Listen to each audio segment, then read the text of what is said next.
여러분 안녕하세요. 오늘부터 여러분과 함께 우리가 국무원 경영학에 대한 이야기를 설명할 예정입니다.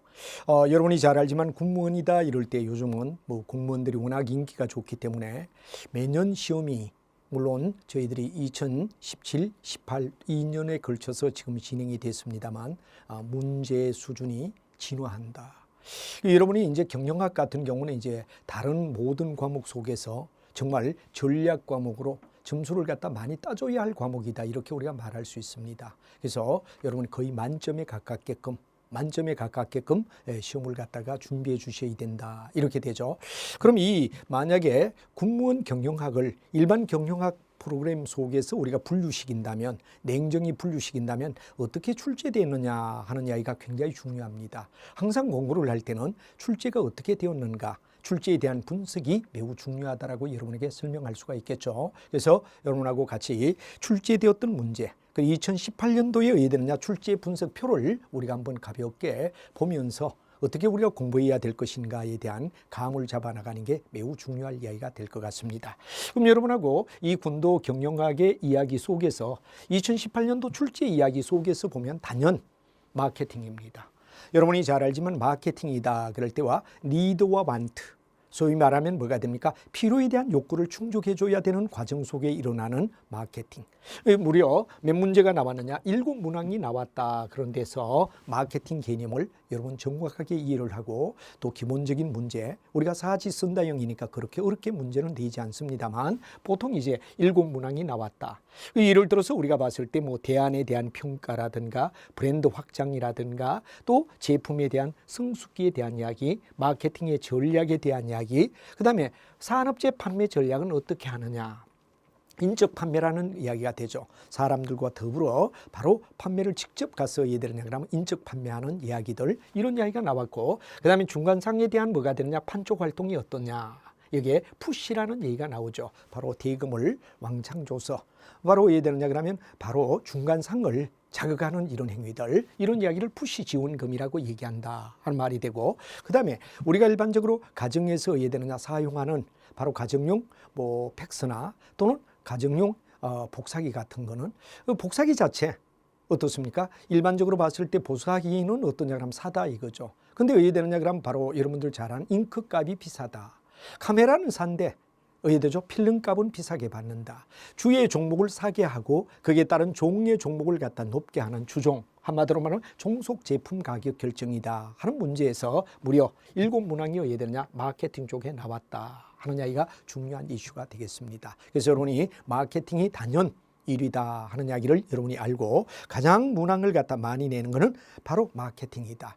그 다음에 이제 인사 쪽에 문제가 이제 6문항이 나오는데 그 부위는 차례대로 우리가 본다면 일단 뭐가 되느냐 바로 마케팅이 단연 1위로서 7문항 나왔다 하는 데서 여러분이 마케팅에 역점을 두셔야 될 것 같습니다. 그 다음에 이제 여러분 잘 알지만 생산관리다. 그럴 때 생산관리는 말 그대로 물건을 갖다가 됩니까? 만들어가는 과정.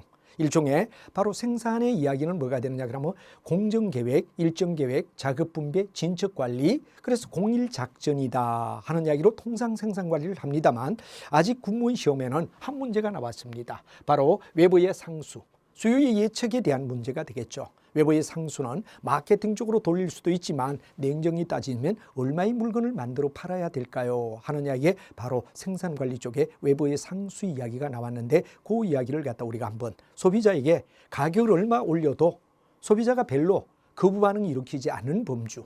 그렇죠? 너무 많이 올리게 되면 소비자는 어떻게 됩니까? 바로 수요에 영향을 준다 이거죠. 그래서 이제 공급자가 정말 돈을 많이 받기 위하여 어느 범주까지 가격을 올렸을 때 소비자가 흔들리지 않고 그래도 물건을 고스란히 사줄 수 있느냐 하는 범주를 외부의 상수라고 얘기하는데 마케팅보다는 이거는 생산관리 영역에서 수요 예측에 속하는 영역에 외부 상수를 많이 쓰고 있다라는 이야기도 한 번쯤 이해를 해주시면 좋겠습니다.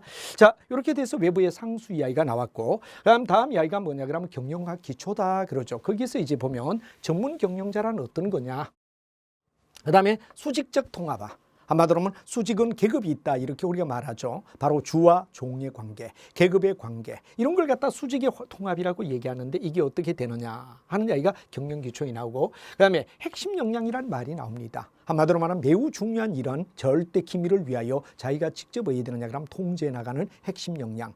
반대의 개념이 뭐가 되죠? 바로 여러분 조용한 아웃소싱. 아웃소싱은 바로 여러분 잘 아는 뭐가 됩니까? 바로 필요 없는 부위들. 예를 들어 물류 같은 이야기. 생산은 내가 한다. 바로 이게 핵심 역량이 되죠. 반면에 물류의 과정은 외부에 위탁한다. 이건 아웃소싱, 바깥쪽에서 근원을 찾는다는 개념이 되겠죠. 이런 문제에 관한 이야기가 뭐가 되느냐 그러면 15번에 나왔는데 바로 경영학 기초는 세 문항이 나왔더라 하는 이야기가 군무원 시험에 출제된 내용을 분석한 이야기가 되겠습니다.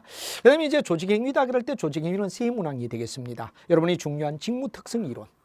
바로 여러분이 잘 아는 직무가 정확하게 이루어지기 위한 과정 속에서 뭐가 되느냐 일의 범주를 나타내는 세 가지 이야기와 그리고 피드백, 자율성 이 두 가지가 더 주어져서 이렇게 이루어질 때 모든 일은 정확하게 이루어진다. 헤크만 올데임이라는 학자가 뭐가 되죠? 직무 특성 이론을 얘기했다는데 여러분이 역점을 돌아 이런 얘기가 되죠.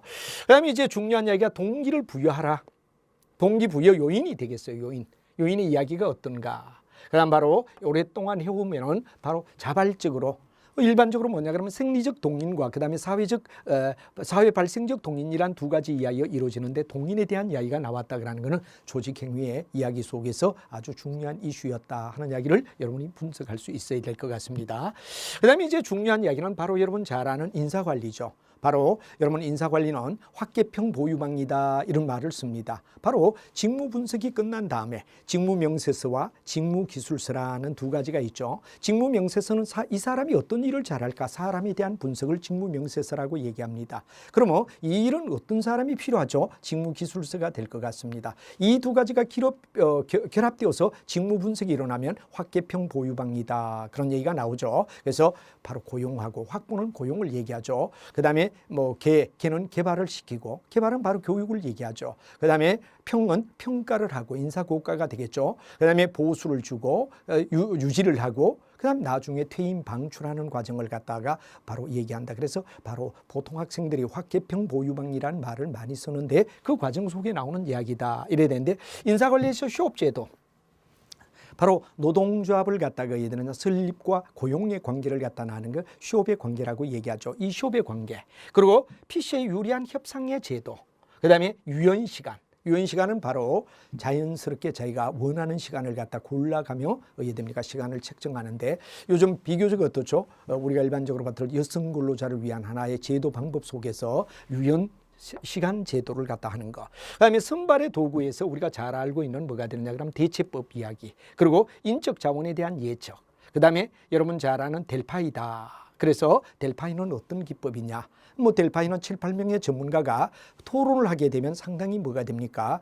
말 잘하는 사람 말에 끌려갈 수 있는데 그걸 갖다 어떻게 되느냐 그러면 바로 우리가 줄여주는 게 델파이 기법이다. 그럼 대비 효과는 서울대 같은 데 어떻습니까? 주관식 시험을 갖다 본다 그러면 거의 공부를 잘하는 학생들이다 보니 서울대 교수들은 앞에서부터 채점을 쭉 해나갑니다. 그리고 바로 끝에서부터 다시 채점을 한다 이거죠. 앞 사람의 이야기에 의하여 뒤 사람의 영향을 받을 때 대비 효과라고 얘기하죠. 앞에 쓴 사람이 주관식을 너무 답을 잘 썼다. 그러면 그 다음에 사람이 잘 써도 이해되죠.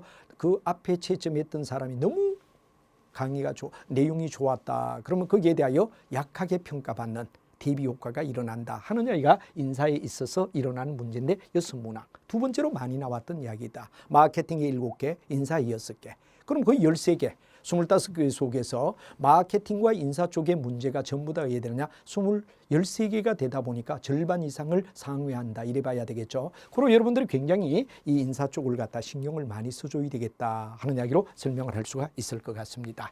그 이외에도 계량거사에서 변수의 측정 방법 여러분들 잘 아는 여러 가지 어떻게 되느냐 그러면 바로 변수를 갖다 측정할 때 어떤 변수의 측정법이 있느냐 하는 이야기를 얘기하고 그다음에 경영정보 시스템에서 바로 이런 폭포수 이론이다. 그래서 너무나 많은 어떻게 되느냐 그러면 비용을 투하했을 때는 변경하기가 어렵다. 한번 잘못된 어떤 계획에 의하여 이루어졌다면 바로 처음에 많은 돈을 갖다 투하를 했기 때문에 수정이 불가피하다라는 폭포수 이론을 갖다가 바로 정보 시스템에서 얘기를 하죠. 그다음에 국제경은 지금은 아직 나오지 않았습니다. 그러나 앞으로는 분명히 어떻게 됩니까? 세계는 하나, 요즘은 국제무역의 전쟁 시대다 그런데 안 나올 리가 없는 거죠. 그래서 국제경영이라 그러는 무역 쪽의 이야기를 우리는 생각해 줘야 된다. 여기까지가 거의 경영학 내용 속에 출제됐던 이야기들을 분석해 봤습니다. 그러면 이제 여러분 잘 아는 회계. 회계는 한 문제가 나왔어요. 뭐 우리가 다행스럽게 한 문제 나왔는데 신뢰성이다. 한마디로 하면 질적 특성을 갖다 얘기할 때 신뢰성을 나타내는 이야기는 어떤가? 여기에 문제가 한 문항 나왔는데 바로 회계 문제라고 우리가 말할 수 있죠. 그래서 바로 회계의 이론 쪽 이야기에서 바로 신뢰성, 바로 재무제표를 갖다 성실하게 믿기 위해서는 어떤 이야기가 되어 있느냐, 질적 특성을 갖다 나타내는 이야기 속에 나왔고, 그다음에 이제 재무관리 쪽은 바로 비율 분석이라는 이야기가 나오죠.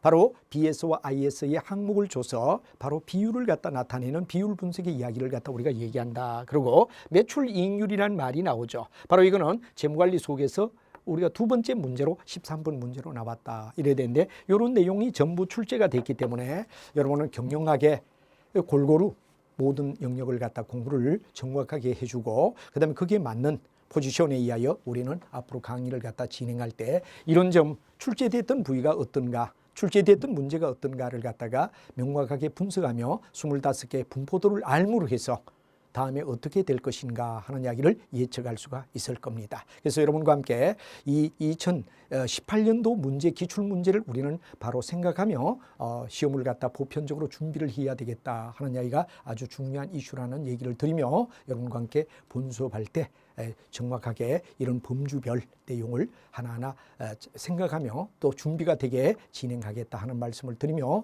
여러분과 함께 본수업 시간에 화이팅 하며 열심히 진행하겠습니다. 여러분 감사합니다.